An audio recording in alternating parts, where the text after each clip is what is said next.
শিশু নবী মায়ের কাছে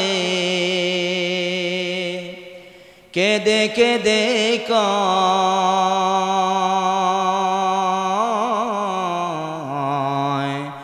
বলো বলো মাগো আমার আব্বা জান কোথায়। সন্ধ্যাবেলা খেলার শেষে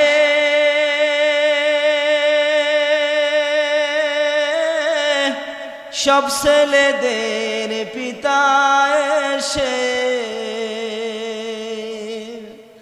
আমার খেলার সাথী ভাইদের কোলে নিয়ে যায়,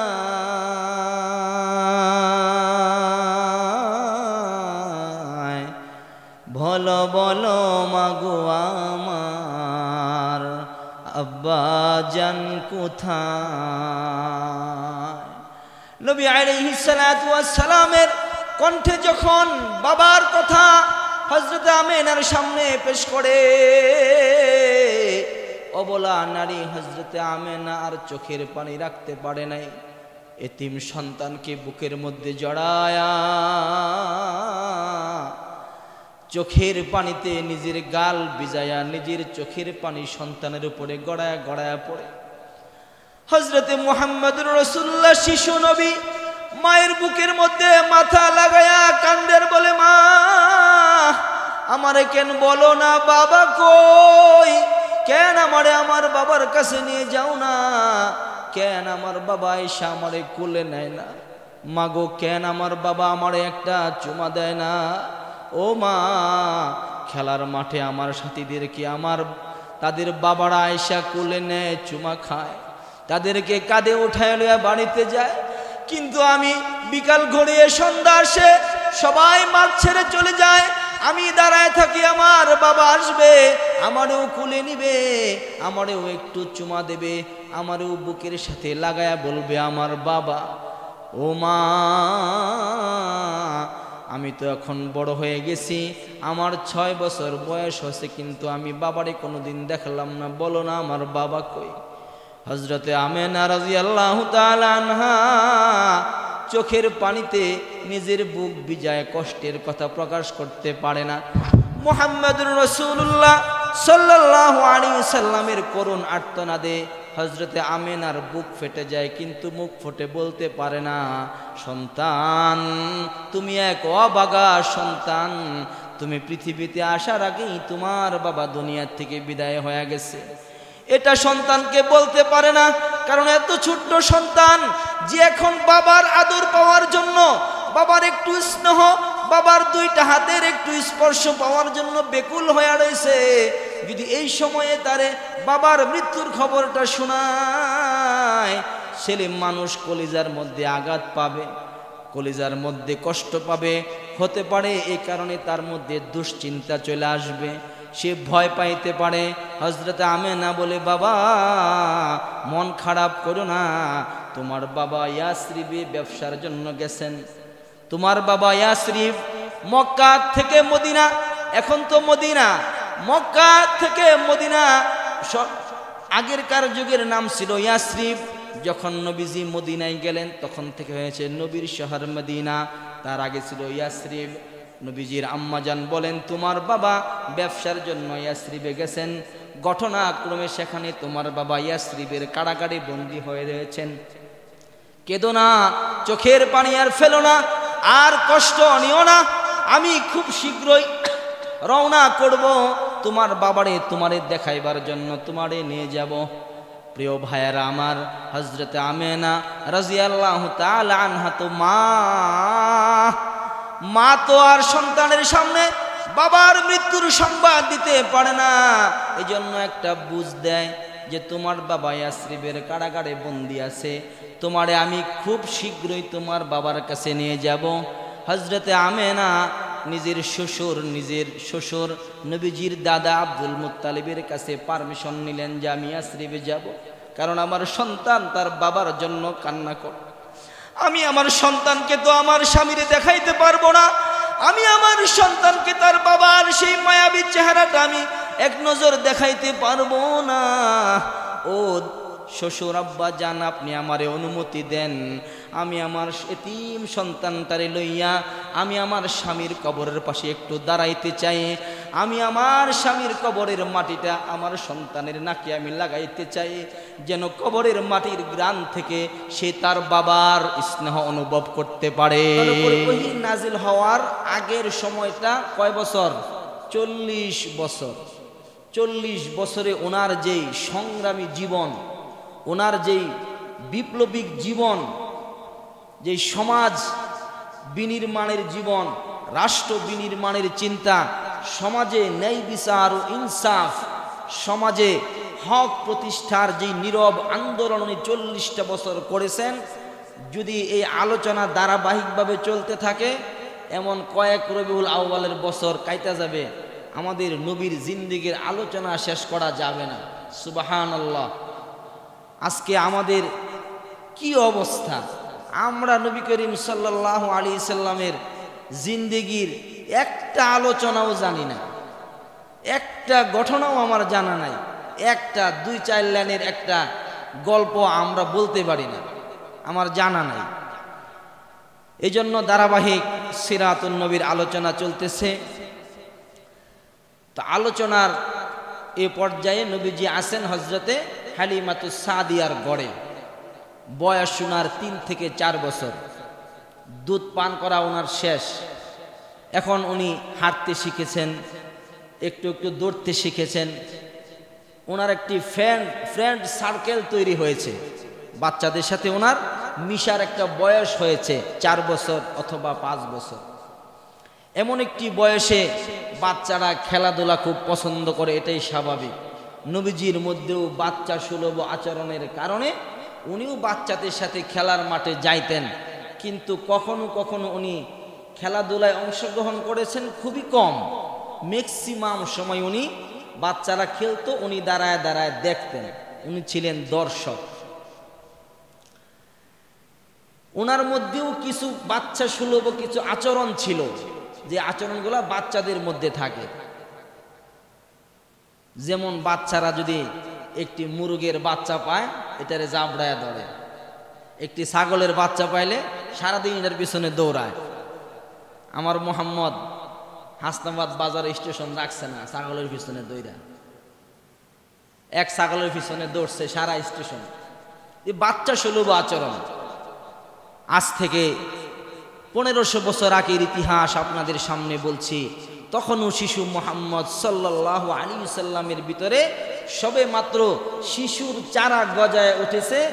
উনি শিশুদের সাথে মিশতে আরম্ভ করেছেন। তখনকার সময়ের শিশুরা একটু বড় হইলেই ছাগল চড়াইতে যাইতেন। কি চড়াইতে যাইতেন? নবী করিম সাল্লাল্লাহু আলাইহি ওয়াসাল্লাম দুধ পান করার বয়স শেষ। ওনারও একটু হাঁটতে শিখেছেন, দৌড়তে শিখেছেন, খেলতে মনে চায়, বাচ্চাদের সাথে বাইরে যেতে মনে চায়। সরকার ও সরদার ছোট ছোট মুহাম্মদ সাল্লাল্লাহু আলাইহি ওয়াসাল্লাম দুধমা হালিমার কাছে আয়েশা বলতেছেন, আম্মা জান, আম্মা জান, সব বাচ্চারা বকরির পাল নিয়ে মাঠে বকরি চড়াইতে যায়, আপনি আমারে দেন না, আমার একটু সুযোগ দেন, আমিও আমার ভাই আব্দুল্লাহর সাথে মাঠে বকরি চড়াইতে যাব। আল্লাহর পয়গম্বর শিশু মুহাম্মদ সাল্লাল্লাহু আলাইহি সাল্লামের মধ্যে এমন অলৌকিক এমন গুণ হযরতে হালিমাতুস সাদিয়া দেখেছেন, যেই গুণের কারণে, যেই চরিত্রের কারণে হালিমাতুস সাদিয়া এক মুহূর্তের জন্য দুধের সন্তান, পালক সন্তান মুহাম্মদকে চোখের আড়াল করতে চায় না। তার গুণের কারণে শিশু মুহাম্মদ আবদার করলেন, মাগো আমারও একটু সুযোগ দেন, আমি আমার ভাইদের সাথে আমার বন্ধুদের সাথে একটু ছাগল চড়াইতে যাইবার চাই। এই আবদারটা হালিমাতুস সাদিয়ার কাছে পছন্দ হয় নাই। তারপরেও যেহেতু শিশু, ছোট্ট মানুষ, ছেলে মানুষ, বাচ্চা মানুষ, তার একটু আশা হয়েছে, এই জন্য অনুমতি দিলেন, যাও। আমার প্রিয় ভাইয়েরা, যেই মানুষটাকে আল্লাহ তাআলা তামাম দুনিয়ার জন্য আইডল বানাইলেন, যেই মানুষটাকে অনুসরণ অনুকরণ করার উপযুক্ত হিসাবে গড়ে তুলেছেন, এটা এমনি এমনি হয়ে যায় নাই। আল্লাহর পয়গম্বর এমনি এমনি এমন উপযুক্ত মানুষ হয়ে যায় নাই, এমন দামি মানুষ এমনি এমনি হয়ে যায় নাই। আল্লাহ তাআলা ওনাকে শিশুকাল থেকে একবারে মরণ পর্যন্ত নিজের হেফাজতে দুনিয়ার জমিনে চালাইছেন। কখনো কখনো তার উপরে এমন অলৌকিক ঘটনার জন্ম দিয়েছেন, কখনো তার উপরে এমন এমন ঘটনা ঘটেছে যা দুনিয়ার ইতিহাসে একেবারেই বিরল। নবী করিম সাল্লাল্লাহু আলাইহি সাল্লাম মায়ের অনুমতি নিয়া দুধ ভাই আব্দুল্লাহর সাথে মাঠে ছাগল চড়াইতে গেছেন। বাচ্চাদের সাথে খেলাধুলা করতেছেন, ছাগল চড়াইতেছেন। এমন সময় ঘটল নবীর উপরে নবীর জিন্দিগির প্রথম সবচেয়ে বিস্ময়কর ঘটনা। নবীর উপরে যে ঘটনা ঘটিত হয়েছে, সংঘটিত হয়েছে, পৃথিবীর ইতিহাসে এটা বিরল একটি ঘটনা, যেটাকে সার্জারির ভাষায় বলা হয় ওপেন হার্ট সার্জারি। নবীর উপরে প্রথম অপারেশন আল্লাহ তাআলা করেছেন ওপেন হার্ট সার্জারি। মুসলিম শরীফের হাদিস, হযরত আনাস রাদিয়াল্লাহু তাআলা আনহু থেকে বর্ণিত হাদিস। আন আনাস ইবনে মালিক রাদিয়াল্লাহু তাআলা আন narrated, আনাস ইবনে মালিক রাদিয়াল্লাহু তাআলা আন। আগে একটু আলাপ করে লই, তারপরে বুঝামু, আজকে দেখমু কে কতটুকুন বুঝে। আন আনাস ইবনে মালিক রাদিয়াল্লাহু তাআলা আন narrated, আনাস ইবনে মালিক রাদিয়াল্লাহু তাআলা আন আন্না রাসূলুল্লাহ সাল্লাল্লাহু আলাইহি ওয়াসাল্লাম আতাহু জিবরিল, the messenger of Allah was visited by Jibril alayhi salam. হযরত আনাস রাদিয়াল্লাহু তাআলা আনহু থেকে বর্ণিত হাদিস। হযরত আনাস রাদিয়াল্লাহু তাআলা আনহু বলেন, নবী করিম সাল্লাল্লাহু আলাইহি সাল্লামের কাছে জিবরাইল আমিন আসছে। ওয়া হুয়া ইয়ালআবু মাআল গিলমান। হযরত আনাস রাদিয়াল্লাহু তাআলা আনহু বলেন, while he was playing with other boys, এমন অবস্থায় জিবরাইল আমিন আসছে যে মুহাম্মদুর রাসূলুল্লাহ সাল্লাল্লাহু আলাইহি সাল্লাম বাচ্চাদের সাথে খেলতেছিলেন, খেলাধুলা করতেছেন। এমন সময় জিবরাইল আমিন আসছে। বাচ্চারা তো আর জিবরাইল চিনে না। বাচ্চাদের সামনে দেখছে দুইটা মানুষ আসছে, সাদা পোশাক পরিহিত। জিবরাইল আমিন আসছে। জিবরাইল আমিনের হাতে ফাআখাযা ফাসরাআহু, he took hold of him and laid him down. দুইজন মানুষ আসছে, আয়েশা শিশু মুহাম্মদকে উপর করে ফালায়া দিছে, চিৎ করে শোয়ায়া দিছে। আনাস ইবনে মালিক রাদিয়াল্লাহু তাআলা আনহু বলেন, ফাশাক্কু আন কলবি, then he opened his chest, ওনার হৃদয়কে খুলে দিলেন, ওনার বুক ফেড়ে হৃদয় বের করে নিয়ে আনলেন। ফাশাক্কু আন কলবি, তারপর তার বুক চিরলেন, ওনার বুকটা চিরে হৃদয়টা বের করে নিয়ে আসলেন। ফাস্তাখরাজাল কলব, বুক চিরে বুকের ভিতর থেকে কলব, হৃদয়, হার্ট বের করে নিয়ে আসলেন। ফাস্তাখরাজা মিনহু আলাকাতান, he remove a clot from it. এই কলবের ভিতর থেকে জিবরাইল আলাইহিস সালাতু ওয়াস সালাম শিশু মুহাম্মদের বুক চিরে, বুকটা ফায়রা ওপেন হার্ট কইরা হৃদয়টা বের করে তার ভিতর থেকে একটি মাংসের টুকরা বের করলেন। বের করার পরে ফাকালা, এবার জিবরাইল আমিন শিশু মুহাম্মদের দিকে তাকায় বলতেছেন, হাদা, এই যে এটা দেখো, এই যে এটা দেখো, হাজ্জুশ শাইতানি মিনকা, তোমার এই হার্টের মধ্যে, তোমার এই কলবের মধ্যে এই যে একটি কালো গোস্তের টুকরা দেখছো, জমাট রক্ত দেখতেছো, এটা হচ্ছে তোমার মধ্যে শয়তানের অংশ। প্রিয় ভাইয়েরা আমার, জিবরাইল আমিন নবী আলাইহিস সালাতু ওয়াস সালামের হৃদয় থেকে গোস্তের টুকরা, কালো রক্ত পিণ্ডটা বের করে এটা দূরে নিক্ষেপ করে ফেলে দিলেন। তারপরে জিবরাইল আমিন নবী আলাইহিস সালাতু ওয়াস সালামের হৃদয়টাকে, কলবটাকে সুম্মা গসলাতা ফি তসতিন, একটি জান্নাতি পাত্রের মধ্যে রাখলেন। যে পাত্রটার কালার ছিল সোনালী কালার, গোল্ডেন কালার। আনাস ইবনে মালিক রাদিয়াল্লাহু তাআলা আনহু বলেন, মিন যাহাবিন বিমাই জমজম, আল্লাহর পয়গম্বরের হৃদয়টা, কলবটা জান্নাতি দস্তরের মধ্যে, পেয়ালার মধ্যে রেখে জিবরাইল আমিন আলাইহিস সালাতু ওয়াস সালাম এটাকে জমজমের পানি দ্বারা ধুয়ে দিলেন। সুবহানাল্লাহ। আমগরটাও বুঝি ধুইছে, তো এটা তো আমগর লগে মিল, এটা আর আশ্চর্যের কি আছে? আমগর ভিতরে এখনো শয়তানের সেই অংশটা বিদ্যমান। আর যে মানুষটাকে আল্লাহ তাআলা নির্বাচিত করেছেন, যেই মানুষটাকে আল্লাহ তাআলা প্রশংসার পঞ্চমুখ বানায়া নিজে আয়াত নাজিল করেছেন, যেই মানুষটাকে আল্লাহ তাআলা আবাল বৃদ্ধা বনিতা কিয়ামত পর্যন্ত আগত সকল উম্মতে মুহাম্মদী, সকল ইনসানের আওলাদদের জন্য আইডল হিসাবে যাকে প্রেরণ করেছেন, যাকে অনুসরণ করা যায়, যাকে অনুকরণ করা যায়, যার অনুসরণ আর অনুকরণের মাধ্যমে দুনিয়ার প্রত্যেকটা মানুষ দুনিয়াতে সভ্য মানুষ হইতে পারে, যার অনুসরণ আর অনুকরণের মাধ্যমে একজন মুমিন আল্লাহর জান্নাতের মেহমান হইতে পারে। দুনিয়ার আর কোনো মানুষ নাই যে মানুষটার অনুসরণ আর অনুকরণের মাধ্যমে কেউ জান্নাতি হইতে পারে।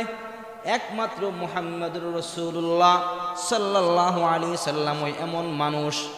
এজন্য আল্লাহ তাআলা তাকে শিশু অবস্থায়, চিলড্রেন অবস্থায়, যখন তিনি একবারে অবুঝ শিশু, মাত্র খেলাধুলা শিখেছেন, হাঁটা চলা শিখেছেন, এমন অবস্থায় তার কলবটাকে বের করে ওপেন হার্ট সার্জারি করে তার কলব থেকে শয়তানের যে অংশটা রয়েছে সেটা ফেলে দিলেন।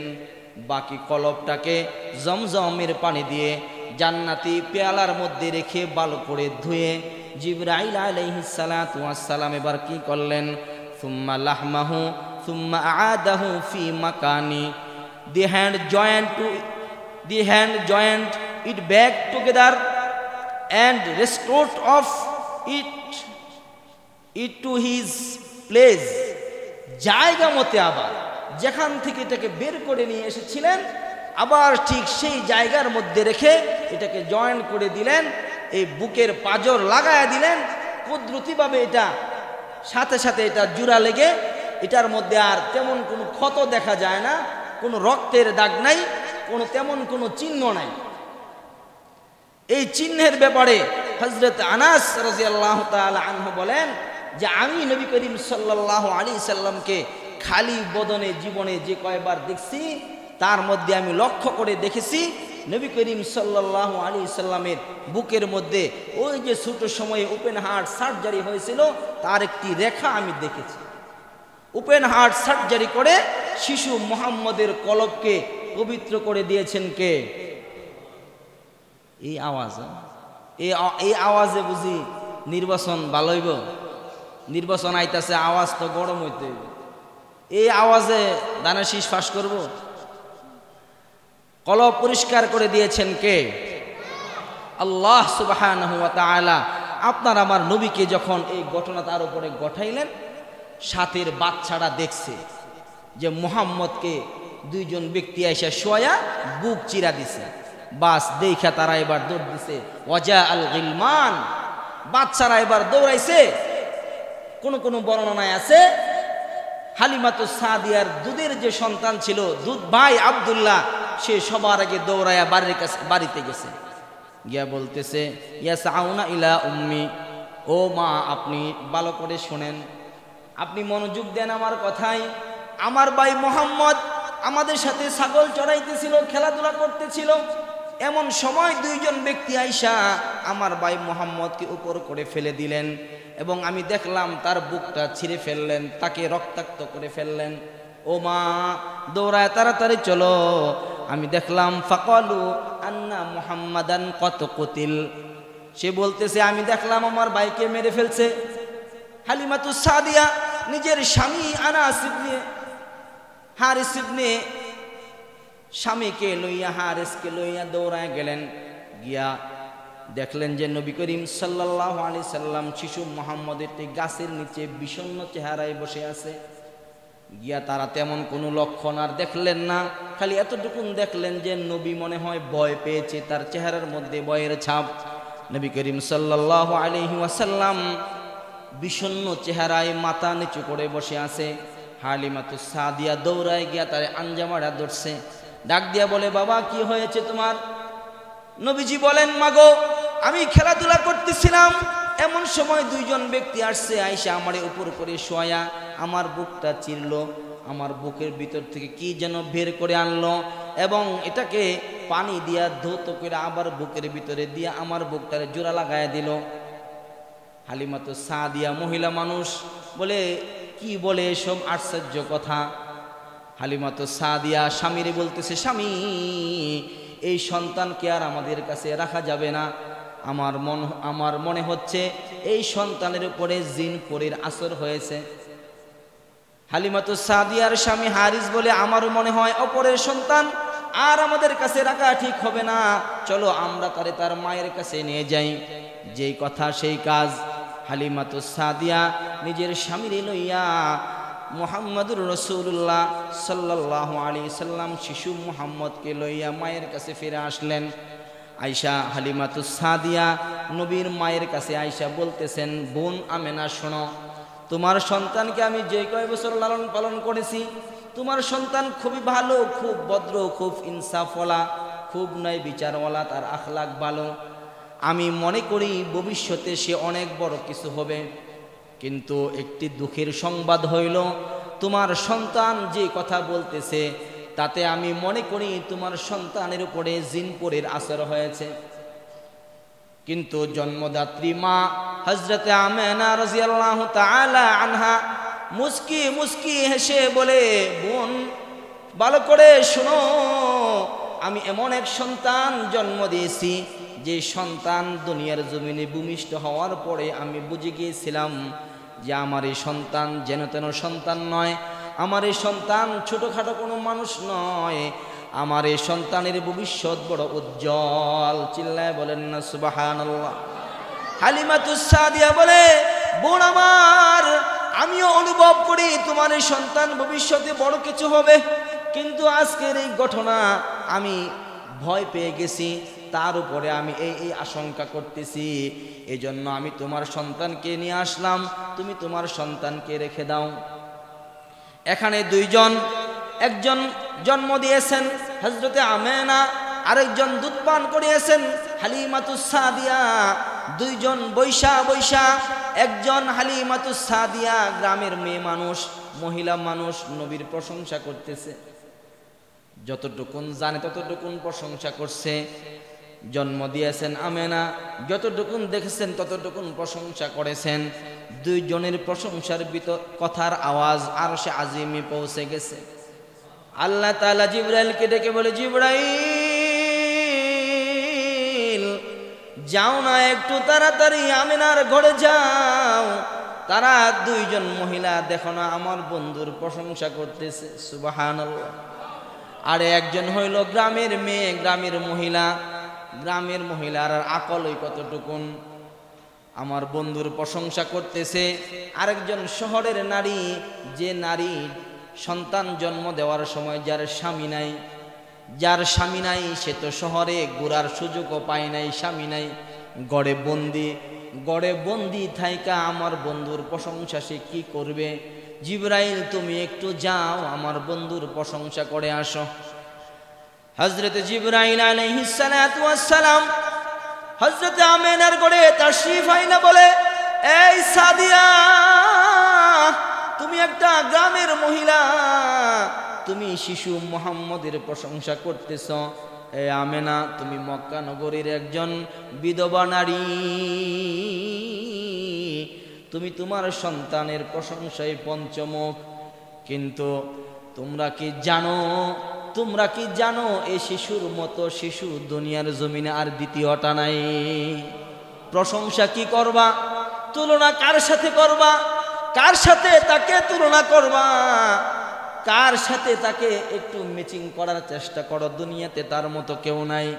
শুধু তাই নয়, ভালো করে জেনে রাখো, আমি হচ্ছে জিবরাইল, আমি দুনিয়াতে যত পয়গম্বরের কাছে আসছি তার একটা হিসাব আমার কাছে আছে, কিন্তু জেনে রাখো এই শিশু একদিন বড় হবে, সে হবে বিশ্ব মানবতার মুক্তির কাণ্ডারি, সে হবে রাসূল, সে হবে ইমামুল মুরসালিন।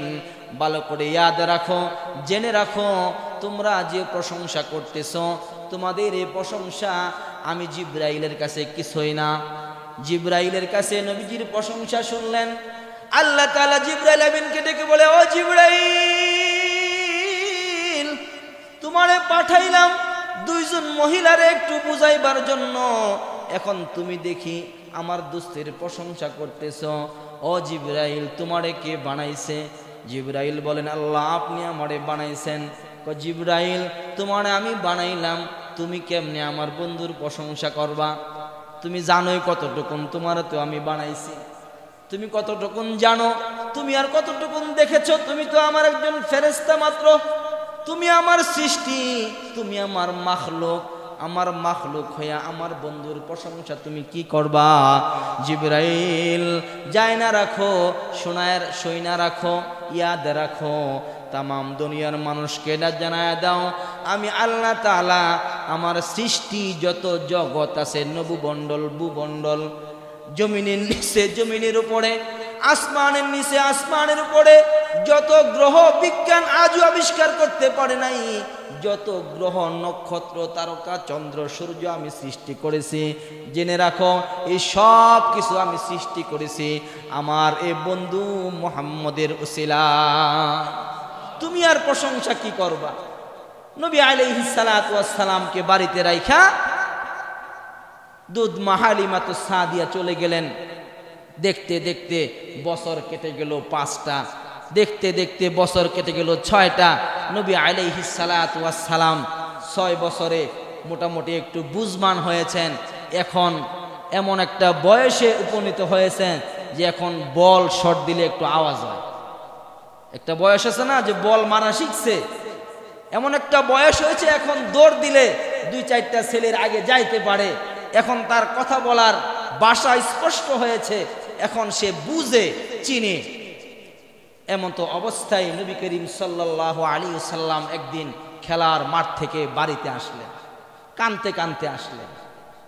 আয়েশা নিজের মাকে ডেকে বলতেছেন, মা, আমার একটা প্রশ্নের জবাব দাও। বলে, কি প্রশ্ন বাবা? বলে, মা, আমি যখন খেলার মাঠে দাঁড়ায় আমার বন্ধুদের খেলা দেখি, যখন সন্ধ্যা গড়িয়ে যায়, যখন সন্ধ্যা পৃথিবীতে নেমে আসে, তো আমি দেখি আমার সব খেলার সাথীদেরকে তাদের বাবারা আয়েশা কুলি করে নিয়ে যায়।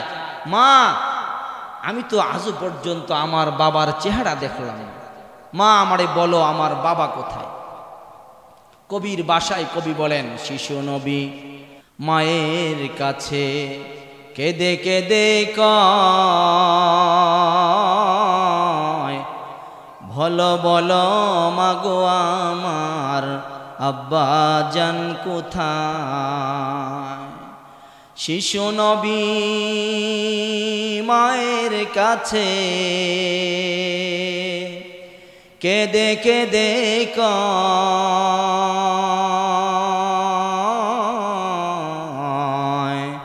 বলো বলো মাগো আমার আব্বা জান কোথায়?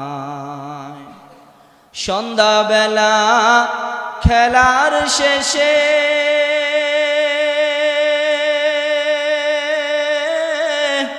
সব ছেলেদের পিতা এসে আমার খেলার সাথী ভাইদের কোলে নিয়ে যায়,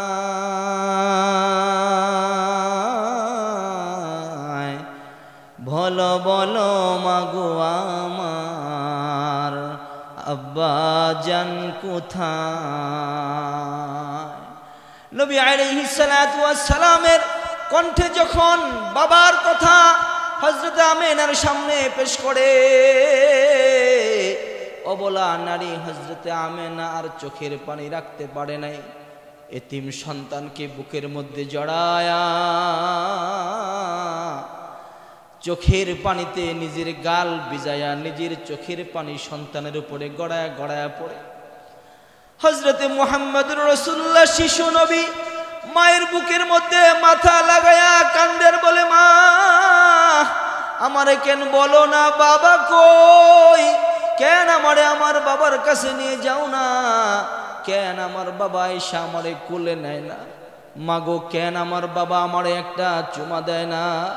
ও মা, খেলার মাঠে আমার সাথীদেরকে তাদের বাবারা আয়সা কোলে নেয়, চুমা খায়, তাদেরকে কাঁধে উঠায় লইয়া বাড়িতে যায়, কিন্তু আমি বিকাল গড়িয়ে সন্ধ্যা আসে সবাই মাঠ ছেড়ে চলে যায়, আমি দাঁড়ায় থাকি, আমার বাবা আসবে, আমারও কোলে নিবে, আমারও একটু চুমা দেবে, আমারও বুকের সাথে লাগায়া বলবে আমার বাবা।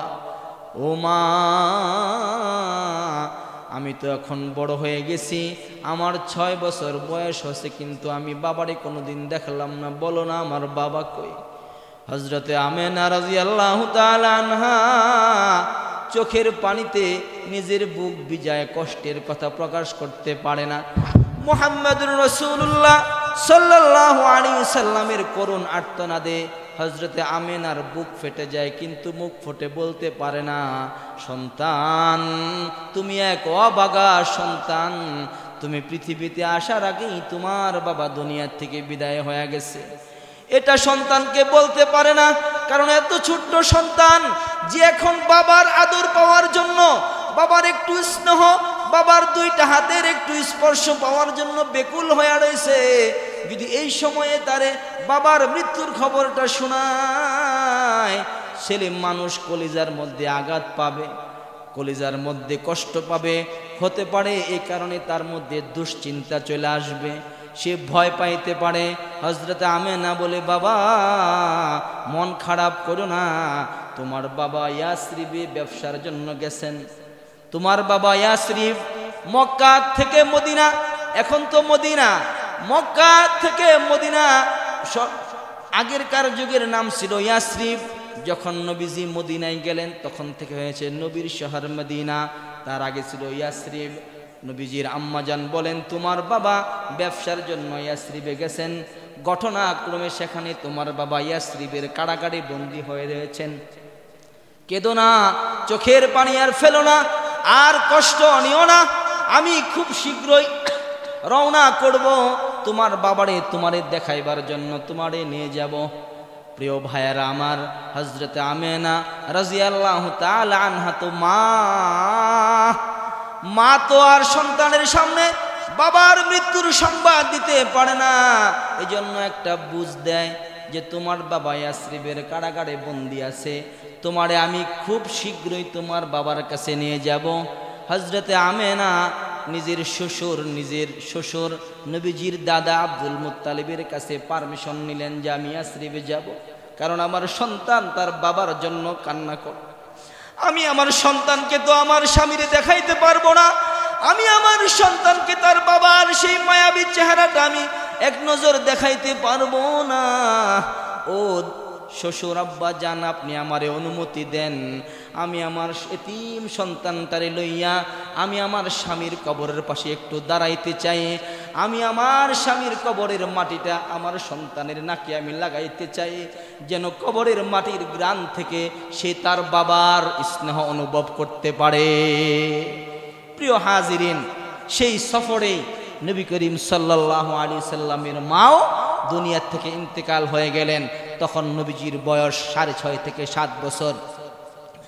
যদি নবী করিম সাল্লাল্লাহু তিলে তিলে এমন ভাবে গড়ে তুলেছেন যাতে করে দুনিয়ার প্রত্যেকটা মানুষ, প্রত্যেকটা সন্তান তাকে অনুসরণ করে, অনুকরণ করে, আর তার অনুসরণ আর অনুকরণের মাধ্যমেই আল্লাহ তাআলা রেখেছেন। আল্লাহ এই কথাই বলেছেন, কুল ইন কুনতুম তুহিব্বুনাল্লাহা ফাত্তাবিউনি ইউহিব্বুকুমুল্লাহ ওয়া ইয়াগফির লাকুম যুনুবাকুম। আল্লাহ বলেন, যদি আমার বন্ধুর অনুসরণ করো, অনুকরণ করো, শুধু অনুসরণ করলে হবে না, অনুকরণও করা লাগবে। অনুসরণ আর অনুকরণের ব্যাখ্যা কিন্তু প্রথমে করছিলাম, কিন্তু কপাল আমার খারাপ, দুর্ভাগ্য আমার, যে অনুসরণ আর অনুকরণ যদি এখন একজনকে বলি যে আপনি বলেন অনুসরণ আর অনুকরণ কাকে বলে, আপনি তার আগামাথা কিছুই বলতে পারবেন না। এই জন্যই আমি আগেও বলছিলাম যে আমাদের জুমার আলোচনা প্রথমেই মায়ের খায়, কারণ অনুসরণ আর অনুকরণের পার্থক্য একজনও বলতে পারবেন না। অনুসরণ কি আর অনুকরণ কি,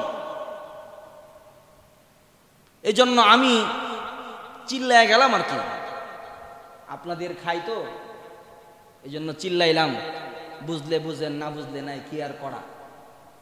কিন্তু এটা ইয়াদ রাখেন, যেভাবে অবহেলা আর অবজ্ঞার সাথে জুমার আলোচনাকে আপনারা অ্যাবাউট করে চলছেন, যেভাবে আপনারা আপনাদের আশপাশ সকল ইমাম, মসজিদের খাদেম, ইমাম, মুয়াজ্জিন, খতিবদের কথাকে যেভাবে অ্যাবাউট করে চলেন, পিছনে ফেলায় চলেন, চলতে পারবেন। কিন্তু ভালো করে মনে রাখেন, এ চলা আপনার শেষ চলা না, এই চলাই আপনার শেষ না। ফজলুর রহমান ভাইও চলছে, কেউ তারে খারাপ বলে না, কেউ তারে বেনমাজি বলে না, কোনো ইমামরা বলছে না যে তাই সে সালাম দেয় না, সে বেনমাজি কথা কেউ বলে না। আর আপনিও আজকে অ্যাক্সিডেন্ট করেন, আপনিও আজকে তো বিপদে পড়েন, মানুষ হাসবে, ফেসবুকে মানুষ আলহামদুলিল্লাহ লেখে কারো কারো মরণের সংবাদ পাইলে। প্রিয় হাজিরিন, এই জন্য আসুন আমরা আমাদের জীবনকে পরিবর্তনের চেষ্টা করে, এই জন্যই সিরাতুন নবীর আলোচনা চলতেছে। তো এই ধারাবাহিকভাবে আলোচনা সামনেও চলবে, কিন্তু মাঝখান দিয়া আগামী সপ্তাহ থেকে আমরা যেগুলো আমাদের জীবনে প্রয়োজনীয় আরও অনেক বিষয় রয়েছে, সেই বিষয়গুলোও আমরা ধাপে ধাপে আলোচনা করব। কিন্তু আমরা এটা ইয়াদ রাখবো যে নবী করিম সাল্লাল্লাহু আলাইহি সাল্লামের সিরাতের আলোচনাই এই পর্যায়ে আমরা শেষ করেছিলাম যে নবীজির মায়ের সাথে ইয়াসরিবে সফর করেছেন এবং সেই সফরে নবী করিম সাল্লাল্লাহু আলাইহি সাল্লাম তার মাকে হারিয়েছেন। এটা আমরা ইয়াদ রাখবো, কারণ এইভাবেই নবী করিম সাল্লাল্লাহু আলাইহি সাল্লামের দীর্ঘ 40টা বছর কাটবে মক্কা নগরীতে, এবং এর ভিতরে ঘটে যাওয়া বিভিন্ন ঘটনার থেকে আমরা কিভাবে ফায়দা নিতে পারি, কিভাবে আমরা আমাদের জীবনকে সাজাইতে পারি, সেই মেসেজ রয়েছে। আল্লাহ তাআলা আমাদেরকে আমাদের নবীজির সিরাতুন নবীর আলোচনার থেকে নিজেদের মধ্যে নবীর মহাব্বত পয়দা করা এবং নবীকে একমাত্র অনুসরণ আর অনুকরণের ব্যক্তি হিসাবে গ্রহণ করার মতো তৌফিক আমাদেরকে দান করেন, বলেন আমিন।